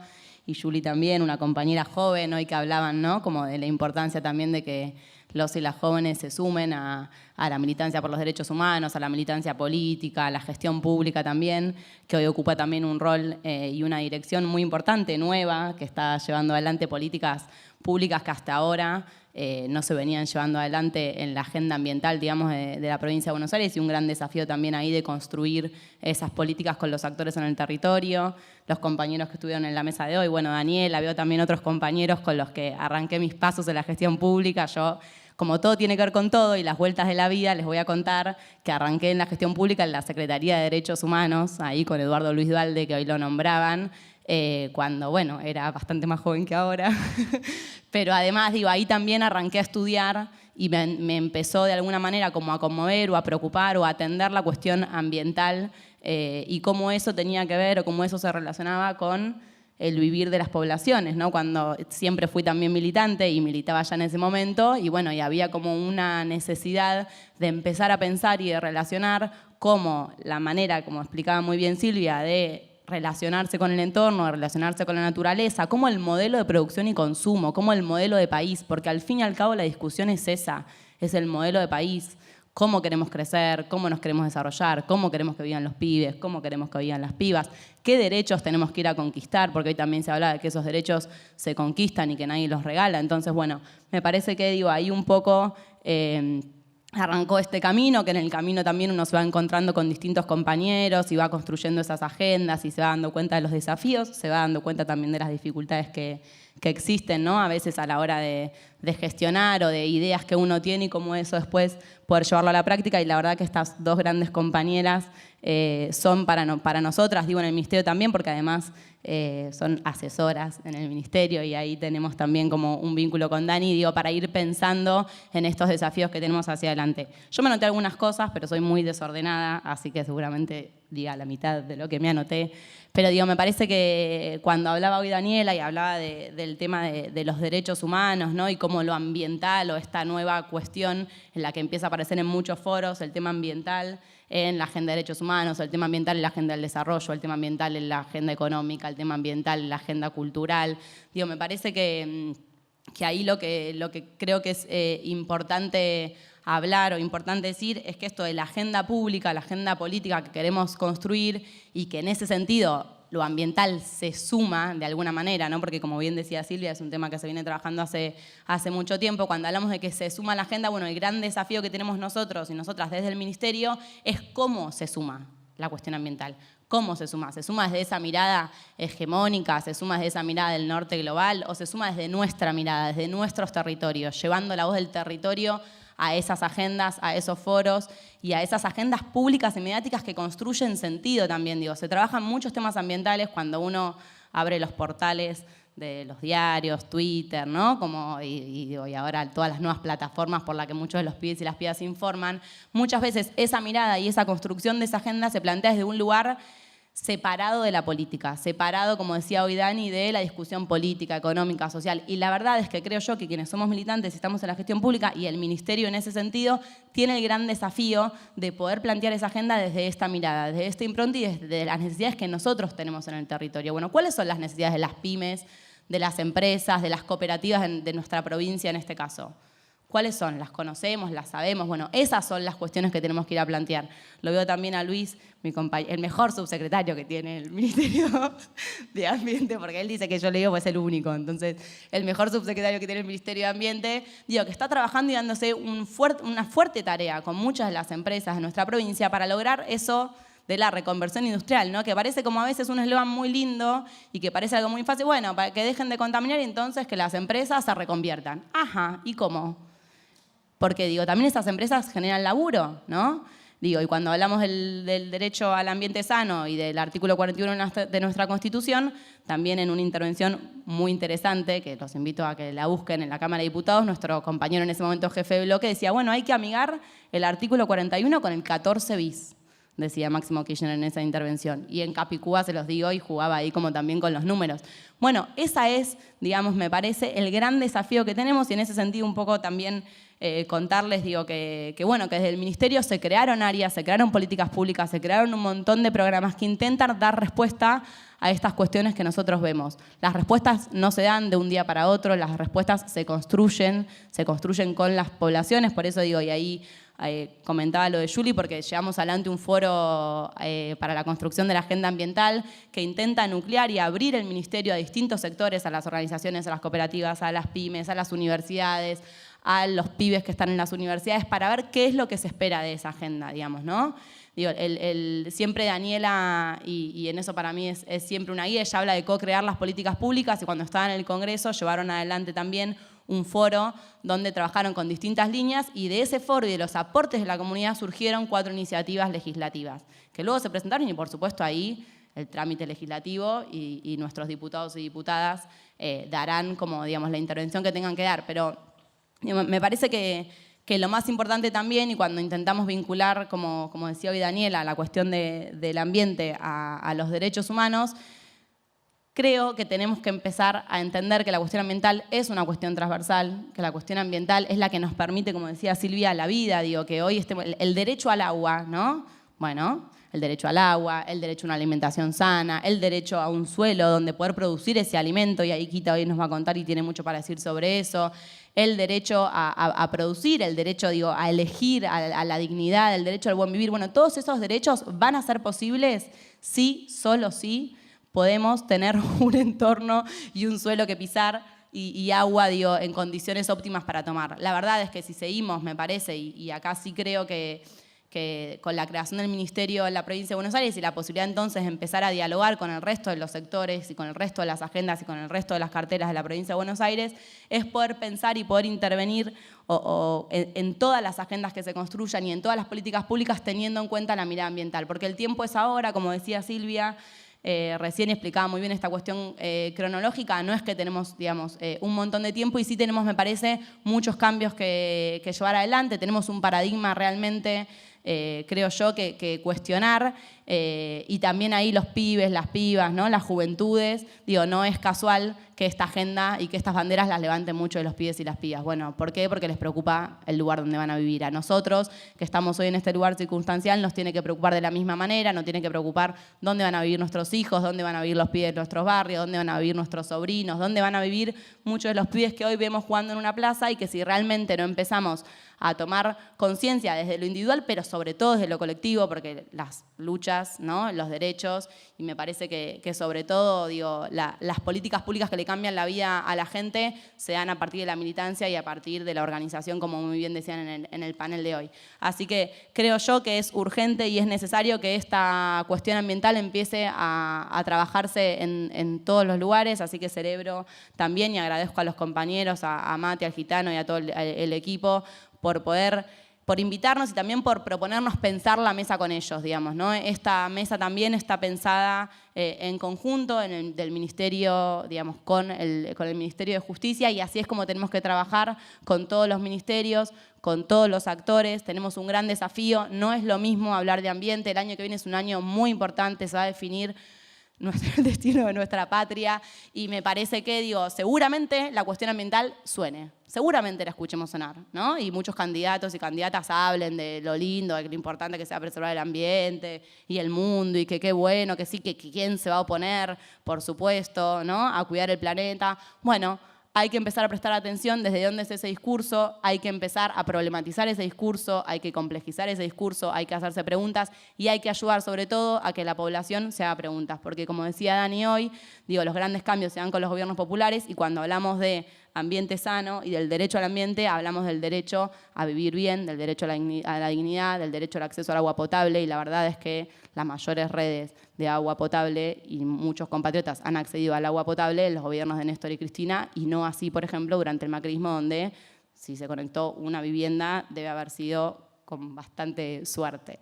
Entonces me parece que, digo, también ahí el desafío nuestro, de quienes estamos desde este lugar, de empezar a pensar cómo hacemos para que lo ambiental lleve nuestra impronta, para que lo ambiental lleve nuestra lucha, para que lleve la demanda del territorio, y en ese sentido que podamos construir el país, la provincia que soñamos, que queremos y por el que militamos y vamos a seguir militando toda la vida. Así que muchas gracias, quiero escuchar a Kita, y bueno, muchas gracias también por estar, y invitarlas a que se acerquen también, digo, por ahí a las redes del ministerio, a la página, hay un montón de cuestiones que estamos haciendo ahí. Yo me parecía que era aburrir por ahí un poco contarlas hoy, pero sí la importancia de entender la concepción y el lugar desde donde estamos parados, y ahí también todo a disposición para poder, digo, pensar agendas con ustedes y las ideas que se les ocurran, que acá las compañeras son muy creativas porque son jóvenes, entonces lo hacen muy bien. Muchas gracias.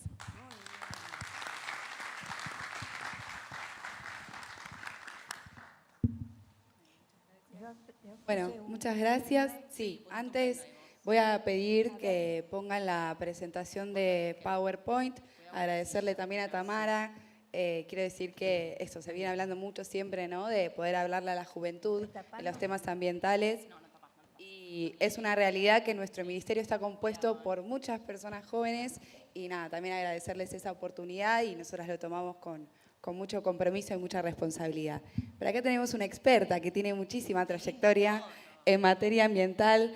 Tengo el gusto de poder presentar a Kita Gorbán, honoris causa también de la Universidad de Buenos Aires, de la Universidad Nacional del Rosario, y no sé si me faltará alguna más, así que bueno, ya estaría todo listo. Muchísimas gracias y un fuerte aplauso para Kita Gorbán, que nos acompaña.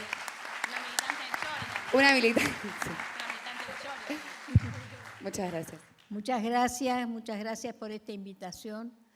Muchas gracias porque una vez más se llega a esta edad, voy a cumplir 91 en unos días, se llega a esta edad rodeada de jóvenes. Hay una consigna en la puerta de mi casa que dice: está prohibida la entrada al viejo. El viejo tiene prohibida la entrada a mi casa, acá y en la puerta de la casa. Hay que estar rodeada de jóvenes y sobre todo con jóvenes con ganas de aprender y jóvenes militantes. Debe ser espantoso ser joven y estar sentado viendo televisión todo el día, con lo maravilloso que es militar por causas justas. Y una de las causas justas que están caminando, porque se hace camino al andar, es luchar por un ambiente sano, digno, por una vida que valga la pena de ser vivida. Esta imagen que ustedes tienen acá, la que yo utilizo mucho, es la de la Constitución del Ecuador. El Ecuador es el primer país en el mundo que puso en su Constitución el derecho a la soberanía alimentaria. Y hablar de soberanía es hablar de política. Y hablar de soberanía es hablar de economía, hablar de cultura, es hablar de derechos humanos, es hablar de economía, de política. Y esto es lo que es tan atractivo y tan importante para nosotros. Este es un tema nuevo, el tema ambiental, pero se hace camino al andar. Y este es un ministerio nuevo también, que tiene una enorme responsabilidad y un enorme compromiso. El de ir desarrollando políticas públicas mientras las está creando, mientras las está ejercitando, mientras las está aplicando. Es decir, acción, dirección y pensamiento. Esto es muy importante, porque claro que vamos a hacer, digamos, políticas sobre la base de lo que construimos por acierto o por error. Claro que vamos a ir dando pasos hacia adelante y retrocesos también, avance y retroceso, pero en la línea general del tiempo vamos avanzando. Un ministerio que tiene solo un añito, pero que ya está haciendo notar su presencia. El hecho solo que un gabinete haya pensado en incorporar este tema habla ya de una visión de presente, pero también una visión de futuro. Está planteándose la perspectiva de cuidar el presente y el futuro de toda la población, pero en especial de la población joven, de las futuras generaciones. Entonces este es un compromiso, y un compromiso que ustedes los jóvenes tienen que atesorar, tienen que militar y por el cual tienen que luchar. Si algo caracteriza al pueblo argentino, es el de ganar las calles, pidiendo derechos, exigiendo derechos, pero cuidando también de los derechos. Y el derecho al ambiente es el derecho a la vida, porque muy bien lo explicitaba acá la colega, ¿qué es el ambiente? No podemos hablar del aire, del agua, sin tener que pensar todos los condicionantes que hacen al acceso al agua, al acceso a la alimentación, al derecho a la alimentación. Yo ayer o anteayer estaba explicitando en una charla el derecho al agua segura y había un aljibe. Entonces yo señalaba el agua y señalaba la necesidad y el derecho que nos asiste al agua segura. Y me contestaron, sí, pero esa agua de ese pozo está contaminada con arsénico.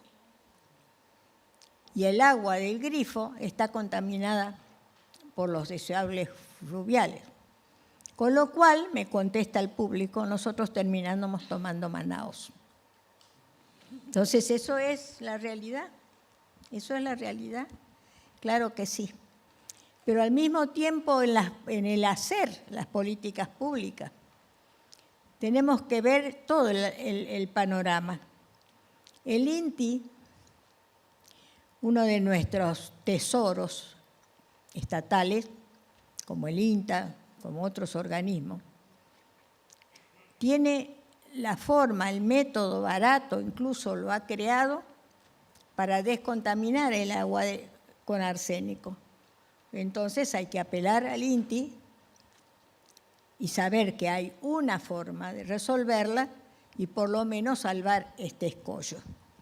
Esto forma parte del conocimiento, esto forma parte de la divulgación de las tareas de nuestros propios organismos científicos que a veces subestimamos o tenemos en compartimentos estancos. Entonces, este entrelazamiento entre la política y la acción es lo que caracteriza la lucha ambiental. Vamos caminando y vamos creando. Todo es nuevo para nosotros, porque esta temática es nueva, se ha incorporado recién. Yo que tengo tantos años, ayer nomás estaba con el derecho a alimentación y ahora otro más, el derecho al ambiente.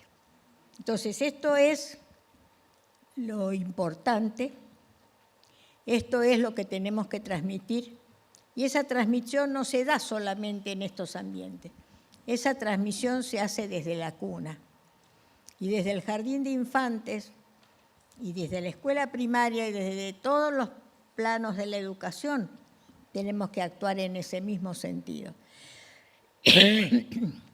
Cuando yo planteo el tema de la huerta y digo una huerta, una escuela, estoy hablando de un nuevo paradigma. Estoy pidiendo que la infancia ya se comprometa a cuidar ese ambiente desde la cuna. Pero que la cuiden los chicos, no el personal de la escuela. Que la huerta sea parte de su cultura natural, cosa que nosotros no tuvimos, paradigma que nosotros no manejamos, ¿verdad? Era una cosa lejana, el tema de la tierra es propia de los agricultores, que tiene que ver con nosotros, con la escuela, y tiene todo que ver, todo que ver. Habla de la autosuficiencia alimentaria, habla de la calidad de la alimentación. Y cuando hablamos de calidad de alimentación, estamos hablando de la salud, estamos hablando del derecho a la vida. Así que es mucho más amplio que una simple lechuga crecida en la huertita. Va mucho más allá, va mucho más allá. Si la polenta tiene hojitas verdes, como me saben decir a veces en los comedores porque le agregamos la lechuga o le agregamos acelga o le agregamos espinaca para que tenga más contenido nutricional, estamos enseñando a que los alimentos los tenemos que ir eligiendo por su valor nutricional y no solo por su valor económico. Pero esto que señalaba también la colega de la desigualdad, esto de las franjas muy grandes de pobreza y de exclusión que tenemos, hacen que se oriente el sentido, se oriente esa elección hacia los valores económicos, que podamos comprar lo que podamos con los recursos disponibles. Y eso nos hace equivocar el eje, por supuesto. Pero son brechas. Yo estuve ayer en la Cámara de Diputados y estaba diciéndoles, esta es una brecha que son ustedes los que tienen que trabajar, porque tienen que legislar sobre el hecho de que si la canasta está en 120.000 pesos, más o menos, el salario básico no puede estar en la mitad, porque entonces sí que no vamos a acceder a alimentos sanos, seguros, soberanos y sabrosos. Claro que no. Y el derecho a la alimentación significa eso, no comer cualquier cosa, no comestibles, alimentos sanos, seguros y soberanos. Esto es fundamental. Entonces, por eso yo traté de ejemplificar, y si les parece, vamos pasando, ¿sí? ¿Puede ser? ¿Empezamos? No sé quién está con la maquinita. Allá arriba. Bueno, nosotros nos cuestionamos y nos preguntamos cuando estamos ante un plato servido, ¿qué comemos? ¿Cuándo comemos? ¿Con quién comemos? ¿Y qué comemos? Y entonces entramos en la biología, en la economía, en la ecología, en lo sociocultural, en lo tecnológico y en lo subjetivo. Adelante. Adelante. Adelante.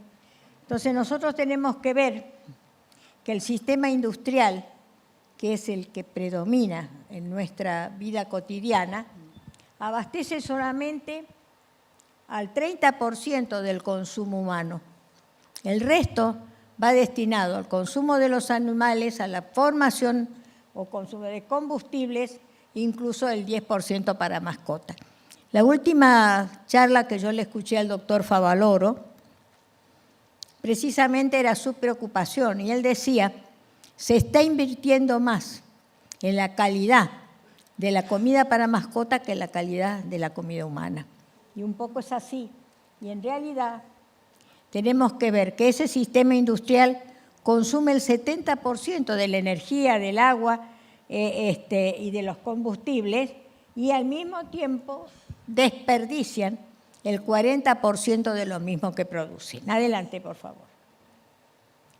Entonces, este modelo productivo, este sistema alimentario que tan bien definió la colega, está vinculado no a la mayor producción. Generalmente decimos, no alcanza y entonces tenemos que producir más. Nosotros tenemos que pensar que producimos para 12.000 millones de habitantes en el mundo y somos 7.000, que la cadena de desperdicio y de desigualdad es tan grande que produce esta distonía. Entonces dice, la producción agrícola ha aumentado, pero se ha incrementado a costa de la salud humana y del medio ambiente, y al mismo tiempo no ha logrado resolver el problema del hambre en el mundo. Y el modelo dominante resulta problemático no solo por el daño que causan los plaguicidas, sino también por los efectos de estos en el cambio climático, en la pérdida de diversidad y en la incapacidad para asegurar una soberanía alimentaria, que es lo que señaló la colega al inicio de estas exposiciones. Adelante. Entonces, nosotros tenemos que plantearnos la defensa activa, militante, del derecho a la alimentación, que es garantizar para todos y cada uno de los individuos una alimentación sana, segura y soberana, culturalmente apropiada en cantidad y calidad suficiente para llevar una vida sana a la altura de la dignidad humana. Para eso, quien garantiza ese derecho, el derecho a la alimentación, es el Estado. Claro, no está mi ley para decirme lo contrario, ¿no? Por suerte, pero tenemos que tener presente, este es el rol del Estado, garantizar el derecho humano a la alimentación, garantizar el acceso físico y económico, garantizar la disponibilidad, la sustentabilidad y la adecuación, tanto cultural como económica o social, a lo cultural. Y me gusta mucho la imagen de Mafalda. A ver si este derecho lo cuidan, ¿eh? Y no lo violan como los demás. A ver si lo cuidamos. Adelante. Entonces, Argentina en el 2022 viola el derecho a la alimentación. ¿Por qué? Porque restringe el acceso. Nosotros tenemos un salario que va por la escalera y los precios que van por el ascensor. Esta distonía hace que no haya al mismo tiempo medidas suficientes para resolver el problema de la inflación, que está desmesurada y que no se resuelve. Ayer lo decía yo en la Cámara de Diputados, solamente con una política de precios máximos. Entonces tenemos que ver que no se produce la autosuficiencia alimentaria, que el plato final es un plato contaminado, que no hay suficiente acceso a la información y que al mismo tiempo toda esta situación genera dependencia económica y financiera. Adelante. Entonces, por eso los nuevos desafíos que se plantean en este siglo XXI-XXII es basado en el cambio climático, en el incremento de los precios y en la crisis financiera. Son las tres patas de una misma mesa que se encadenan, que se coordinan entre sí y hacen a la mayor frecuencia de eventos y desastres culturales, al aumento permanente del costo de la canasta básica, al menor crecimiento económico, al desempleo, al subempleo y, por supuesto, a la mayor vulnerabilidad alimentaria y nutricional. Adelante. Entonces, tenemos que ver que esto también lo señaló la compañera, esta concentración monopólica que hace que las empresas que más facturan son las empresas alimentarias. Miren ustedes, Coca-Cola, PepsiCo, Nestlé, la mayor. La que está en el primer término es Nestlé. La Walmart, Texaco, bueno, acá se llama Changomás ahora Walmart, ¿no? Cargill. Entonces acá tienen ustedes todas estas empresas, pero estas a su vez tenemos que tener en cuenta que ellas a su vez están vinculadas en esta concentración monopólica, son las dueñas de los agrotóxicos, que terminan reduciéndose, más que en estas 8, terminan reduciéndose a 3 o 4, fíjense en ustedes abajo, concentran el 85% del mercado, solamente Monsanto, Bayer, Syngenta, Roche, es decir, estas empresas que oímos nombrar a cada rato. Y al mismo tiempo, la preocupación, porque se piensa y se necesita que la militancia precisamente por esta contaminación sea similar a la lucha contra el tabaco, pero sin tener miedo a que las empresas pierdan dinero. Es el ejemplo de Philip Morris, que si pierde con el tabaco, compra empresas alimentarias, entonces enseguida se equilibran sus ganancias. Adelante. Entonces, fíjense en ustedes, esta concentración monopólica avanza sobre todo sobre la base de la concentración de tierra. Y los países europeos, la soberbia Europa, avanza sobre América Latina, avanzó como despojó ya el África, en busca de tierras fértiles, en busca de materia prima. Y nosotros, los pobres sudacas, estamos tranquilos y no le tenemos miedo al hambre. Ellos sí, con la guerra que están atravesando en este momento, están temblando porque son dependientes. Piensen ustedes que Inglaterra, la soberbia Inglaterra, el 50% de los alimentos que consume los importa. Importa hasta la zanahoria. Así que si nosotros tenemos un periodo de lluvias intensas, les va a faltar alimentos a ellos. Y si tiene la guerra con Ucrania, les va a faltar alimentos a ellos. En cambio, nosotros somos autosuficientes. Tenemos otro problema. Tenemos el problema de la inflación, tenemos el problema del acceso a la tierra, claro que sí. Pero tenemos la posibilidad, por la enorme variedad de climas en este enorme y hermoso territorio, de producir cualquier cosa en cualquier momento, desde cerezas en la Patagonia hasta paltas en Jujuy. Nuestra capacidad de producción es inmensa. El tema fundamental es cómo superamos esta concentración monopólica que hace que 4 empresas sean dueñas entonces de la mayor parte de los alimentos que consumimos.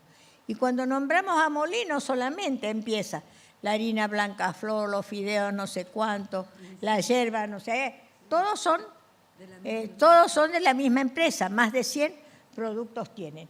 Y entonces aquí tenemos nosotros el tema de la tierra. Miren ustedes esta concentración monopólica que hace, que salta hacia la empresa, la provincia, digamos, más extranjerizada, que tengamos 300 terratenientes, que solamente tengamos a uno que tiene 1 millón de hectáreas y al mismo tiempo otro que tiene 200.000. ¿Qué país en el mundo puede darse el lujo de tener 1 millón de hectáreas? No sabemos para qué. Mientras tenemos las verduras y las frutas caras porque faltan, porque no hay suficiente, porque no hay disponibilidad. Adelante. Entonces, este es el tema de la concentración monopólica que además, en nuestro caso, está transnacionalizada, como ustedes ven ahí, a través de la logística, la intermediación, los precios internacionales, pero sobre todo basada en la especulación financiera. Yo le decía ayer a los diputados, y se sumaban los parlamentarios de América también ayer, había gente de Panamá, de Paraguay, de Brasil, mientras no metamos la mano en el bolsillo de los especuladores, no hay política de precios máximos, imposible controlar. Las políticas para controlar la especulación es meter la mano en el bolsillo de los especuladores. Claro que para eso hay que tener, no quiero decir malas palabras, entonces digo, hay que tener agallas. Hay que tener agallas porque se voltean gobiernos. Ustedes acuérdense nomás con la 125, tembló el gobierno. ¿Y qué era? Pero una medida administrativa de menor cuantía. Imagínense si meten la mano en el bolsillo de Molinos. Mamita, no dura el gobierno nada, nada. Por eso, un poco, yo decía ayer y digo hoy otra vez, vamos por la positiva. Vamos porque necesitamos cambiar el modelo productivo. No podemos seguir produciendo con venenos. Tenemos que inclinarnos hacia la agroecología. Pero si sacamos un proyecto de ley, decía esto los diputados, que prohíba las fumigaciones, el gobierno dura 10 minutos. Entonces, ¿qué hacemos? ¿No las prohibimos? Y seamos más delicados y más inteligentes. Apoyemos, subsidiemos, multipliquemos la producción agroecológica. Vamos por la positiva y arrinconemos, mostremos a los productores que también es beneficioso producir sano y bien, porque a los beneficios directos le tenemos que agregar los indirectos de la protección de la salud, de la vida de las poblaciones y del medio ambiente. Entonces, vamos por ahí, vamos por la positiva. No es sencillo, el enemigo es muy poderoso, muy poderoso.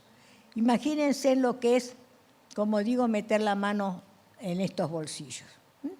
Y está clarito, clarito quiénes son los formadores de precios. Y acá los tienen ustedes a través de la logística, porque además necesitamos una tela de araña del país en redes ferroviarias para trasladar los alimentos de un país tan extenso como el nuestro por medios, digamos, que nos permitan que lleguen los alimentos sanos. Todo el abastecimiento de nuestro país se hace por vía terrestre y la mitad de la producción se pierde en el camino. Son días y días en que tardan los alimentos en llegar desde Salta a la Patagonia o desde la Patagonia a Cuyo.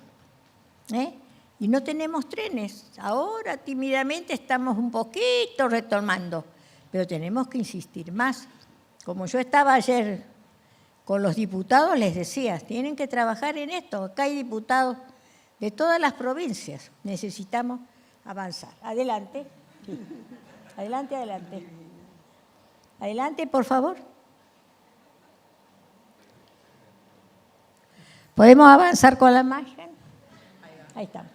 Entonces, en el periodo de Macri se dijo de que acá también las grandes empresas se reunían, aunque Molinos se negó, con el gobierno para fijar una política de precios cuidados. En realidad, estos son los dueños, acá los tenemos, miren ustedes los nombres, acá los tienen. Ledesma, el azúcar. Molinos, la harina, los fideos. Arcor. Estos son los dueños de la comida. Adelante. Avancemos para que vayamos más rápido, que se me termina el tiempo. Este es el mercado alimentario. Acá tienen ustedes las 4 grandes empresas. Miren lo que es Arcor. Miren lo que es Kraft. Nestlé. Nestlé solamente tiene 7 marcas de bebidas de agua. Llámese como se llame, el agua es de Nestlé. Entonces, miren ustedes el poderío económico. Miren lo que es Arcor y miren lo que es Molinos. El arroz gallo, el arlistán, la yerba.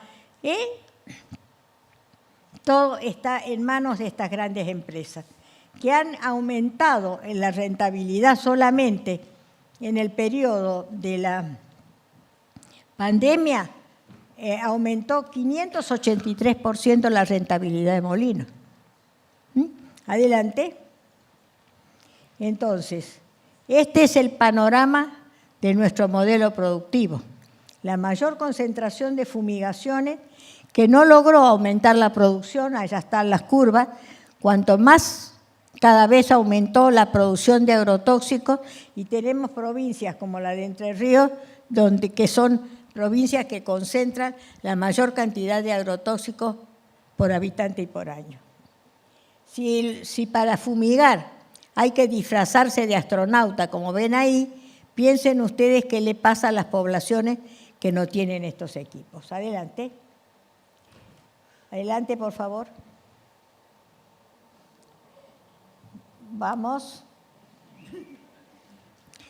¿Se quedaron ahí? Ahí estamos. Bueno, acá tienen ustedes nuestro mapa productivo y acá la provincia de Entre Ríos y la fumigación en las escuelas rurales. Adelante. Más rápido. Bueno, este es el informe del SENASA. Como ustedes ven, no estamos libres del consumo de agrotóxicos, sobre todo sobre la base del estudio de los de mayor consumo, donde se han encontrado 30, 28, una cantidad enorme de agrotóxicos detectados en los alimentos de consumo habitual. Y entonces hay prohibición en Estados Unidos del clorpirifos, que es el que mayor consumo tenemos nosotros, precisamente porque afecta el sistema cognitivo, en especial de los niños. Adelante.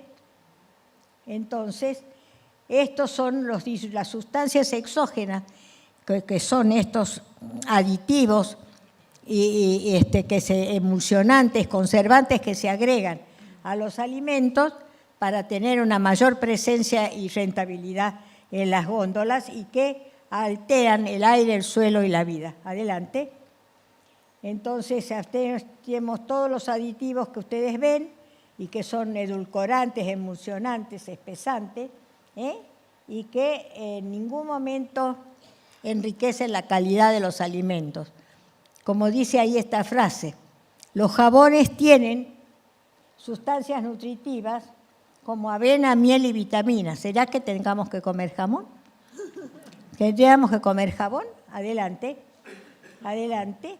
Entonces,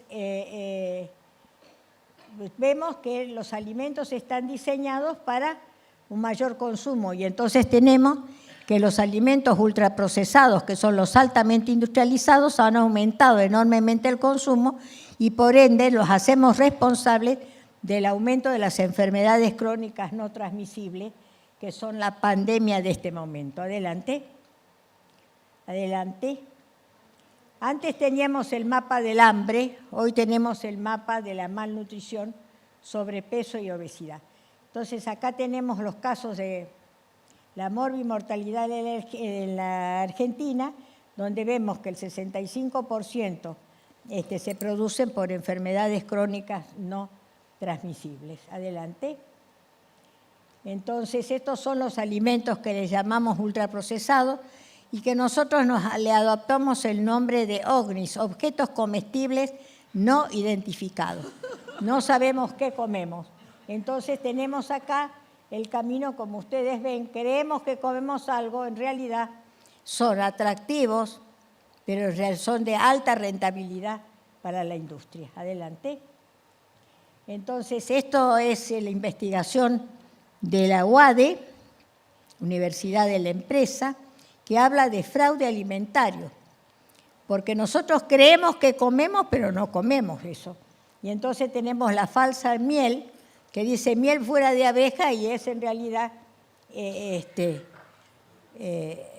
jarabe de fructosa. Los falsos likes, cuando ustedes compren un like que son 500 pesos o 500% más caro, fíjense en la diferencia entre el producto entero y el producto light. Y van a ver que a lo mejor son 15 calorías, que no justifican el alto precio que eso tiene. Entonces, acá tienen el tema de la leche, cuando nos quisieron vender leche más barata, y era producto lácteo, no era leche. Era leche de soya, entonces al que decimos leche. Y la leche es producto de las glándulas mamíferas. Sí, la terminamos, sí. Más, por favor, otra. ¿Terminamos? ¿Terminamos? Estamos cometiendo un ecocidio. Acá tenemos todas las zonas más fumigadas. Las madres están produciendo leche contaminada con agrotóxicos y 8 de cada 10 verduras los contiene. La muerte de las abejas, como ven ustedes, el mapa de la muerte de las abejas coincide con el mapa del aumento del cáncer y el mapa de las fumigaciones. Adelante, para terminar, queremos ir a mejorar la salud a través de los alimentos sanos. Adelante, sanos, seguros y soberanos, por lo cual no podemos, hay pruebas científicas que muestran que hay centenares de pueblos que viven bajo la contaminación. Yo puse ahí las 3 carabelas, que en lugar de venir como la niña la Santa María y la Pinta, vienen con los carteles de las grandes transnacionales. Entonces, adelante, hemos terminado con esto. El método más eficaz para reducir el efecto de la despoblación es abandonar la agricultura industrial para lograr una economía social, un comercio justo, un consumo responsable que nos garantice la seguridad y la soberanía alimentaria. Gracias.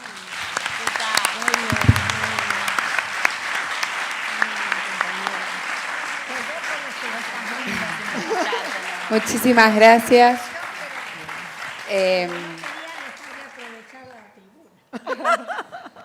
Siempre, siempre. No todos los días la disponemos. Bueno, muchísimas gracias a todos y a todas por escuchar atentamente. Sé que hay una persona, Chiquita, si tenés unos minutitos, pero brevemente, para que no nos echen, que había una persona que quería hacer una pregunta para que sea parte de como los intercambios y la intención que tenía este preforo. Después de eso, ya les dejamos libres para que tengan un break y entiendo que después vienen 2, ¿no? Conversatorios más. Creo que estaba la señora. ¿Querés hacer una pregunta? Si no, bueno, ¿Qué? dale. ¿Qué decís? No, dale. Bueno. Muy breve. Sí, 2 minutos que nos echan. Ah. Bueno. Le metemos para atrás. Que no nos echen. No, el que quiera se puede ir a comer. Ahí va, dale. Soy Adalberto Lizaur, coordinador de las personas con discapacidad de la Ciudad de La Plata. La caña de bambú saca el arsénico en el agua, quería decirle eso. Y también le voy a alcanzar un proyecto a los alimentos. En vez de tirar las semillas a los cestos de basura, voy con un proyecto a ustedes, recolectar todas las semillas y plantarlas para dar el alimento a la población. Muy bien.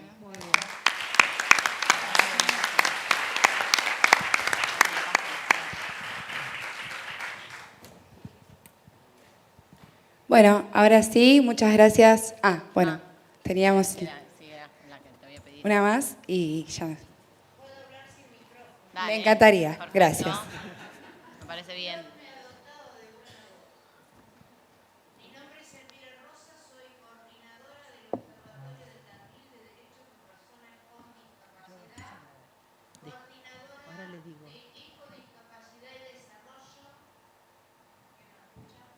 Sí, sí, se escucha. Yo se lo transmito. No, sí. Él trabaja en discapacidad. Gracias. De Tres Arroyos. Pertenezco al Consejo Consultivo de Discapacidad Oficial, fundado por Mónica Bianchi, es quien nos dirige y nos organiza. Soy coordinadora de ECO, Discapacidad y Desarrollo. Es un grupo recientemente formado en el cual queremos hablar de la transversalización entre el ecosistema y las consecuencias o secuelas que pueden traer para las personas y dejarnos, y lo digo porque yo soy una, en situación de discapacidad. Aparentemente, nosotros generalmente tratamos de no hablar de nosotros mismos, pero esta vez el ejemplo viene al caso. Aparentemente soy víctima de glifosato, un agrotóxico que produjo en mi cuerpo linfoma no Hodgkin. Eso lleva un tratamiento feíto, 1 año, y después, paulatinamente, ahora ya estoy en 2 años de remisión. Remisión es una persona que se considera sana, pero por 10 años no se les da el alta. Lo que me pasaba a mí es que había un hangar clandestino a aproximadamente 8 cuadras de mi casa y pasaba un fumigador por arriba de mi patio. Seguramente cerraban mal las salidas de ese agrotóxico y yo estaba tranquilamente en el patio de mi casa con mis plantitas y me caía eso encima. Yo no lo sabía hasta que me dijeron tenés cáncer. Es lo peor que le puede pasar a una persona, pero bueno, estoy viva, estoy bien y sigo luchando. Mi pregunta es, ¿quién puso el huevo? ¿Qué vino primero, el huevo o la gallina? Porque si hablamos económicamente de un país, la señora, que merece mi respeto por su edad, al igual que Mónica Bianchi, y la sabiduría que tienen, económicamente a un país no se le puede prohibir el agrotóxico, pero cuando la población o la ciudadanía se les lleva a una situación de discapacidad, como es el linfoma, el asma, la tiroides, porque no se sabe si tenés hipotiroidismo, bla, bla, bla, bueno, no soy médica, problemas pulmonares, malformaciones congénitas fetales, abortos espontáneos y un montón de otras consecuencias más que traen los agrotóxicos. Tandil en este momento se analizó el agua y cerca de las escuelas rurales hay 16 agrotóxicos en el agua. Se firmó el año pasado, en diciembre, una ordenanza que permite la fumigación a 150 metros de una escuela rural. Ahora te dicen, ponés, para el que no sabe les explico, cuando fumigan es como si tirara flea, que sale la espumita. Bueno, tipo un aerosol, gracias. Entonces se le pone árboles, pero esos árboles tardan en crecer. Los aviones, el agrotóxico te lo tiran en el aire. Eso perjudica los arroyos. El pobre que va a pescar a pasar un rato divertido y se come esos pescados se está intoxicando. Que yo sepa, nadie me lo ha explicado, la soja no se puede llegar a limpiar completamente. El que es alérgico a la lactosa toma leche de soja. La soja es el mejor reemplazante de las vitaminas de la carne. Entonces, ¿quién fue primero, el huevo o la gallina? Cuidamos la gente, cuidamos la economía. Tuvimos un gobierno capitalista malo, que sacó millones de pensiones por discapacidad.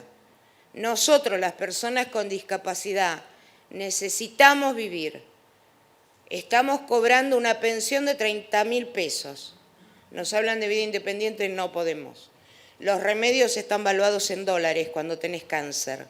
Entonces estamos devaluando o disminuyendo la economía del país. No atacás por un lado, no atacás por el otro. No entiendo, quizás ustedes tienen más experiencia para explicarme a mí cuál de las cosas debemos permitir. Que se enfermen o que se fumigue. Nos están matando. Resumiendo, nos están matando. La señora sabrá si puede contestarme algo. Gracias. Gracias. Perdón, precisamente el Paren de Fumigar. El movimiento de las mujeres de Paraná, con las malformaciones, precisamente resultado de estas fumigaciones con glifosato que se usa en las plantaciones de soja, el movimiento se llama Basta es Basta. Y salieron a la calle con máscaras para ejemplificar su problemática. En la medida que esto no sea conciencia de todos, era lo que yo les decía, no basta con que nosotros lo planteemos. Necesitamos que esto sea una conciencia social que exija un cambio en el modelo productivo. Basta de fumigar. Usted lo está diciendo, usted lo está sufriendo, y esto es a lo que nosotros nos referimos cuando hablamos de esto.